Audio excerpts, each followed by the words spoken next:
What if a verse revealed more than 14 centuries ago described the deep ocean, a place humans could not reach, in a way that science would only confirm much later? The Quran speaks of deep waters, layered darkness, and waves moving over other waves. Or their deeds are like layers of darkness in a vast deep sea overwhelmed by a wave, above which there is another wave, above which there are clouds, layers of darkness, one above the other. When one puts forth his hand, he can hardly see it, and the one to whom Allah does not give light can have no light at all.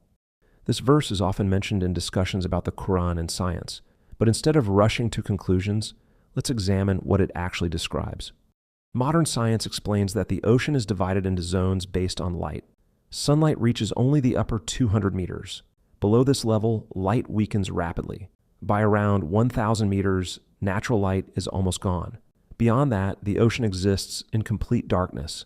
This directly reflects the verse's description of darkness in a vast, deep sea. The verse does not describe a single darkness.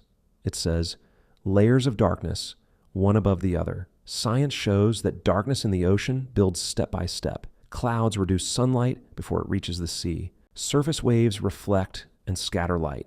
Water absorbs light gradually, removing colors one by one. Red disappears first, then orange, yellow, and green. Blue penetrates deepest, but eventually fades too. Each layer removes more light. What remains is not one darkness, but multiple overlapping layers of darkness. One of the most striking phrases in the verse is, overwhelmed by a wave above which there is another wave. At first glance, this seems ordinary. After all, we see surface waves all the time. But modern oceanography has revealed something unexpected. Waves beneath the surface known as internal waves.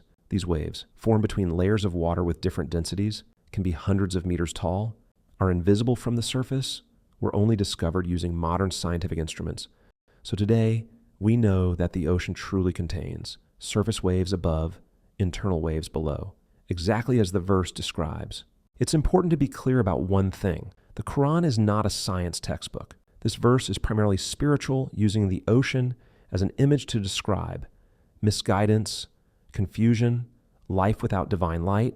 However, the imagery does not conflict with scientific knowledge, and it closely matches discoveries made many centuries later. That naturally raises a thoughtful question. How did such precise imagery emerge in a 7th century desert society with no access to the deep ocean? So what have we learned today? Surah An-Nur verse 40 describes darkness in the deep sea, darkness layered upon darkness, waves moving above other waves, a point where human vision completely fails. All of these align with what modern science confirms today. Whether one understands this as divine insight, powerful symbolism, or both, the verse remains intellectually compelling. If you found this beneficial, please share it with someone who needs to hear it. Don't forget to like, subscribe, and turn on notifications so you never miss a new video.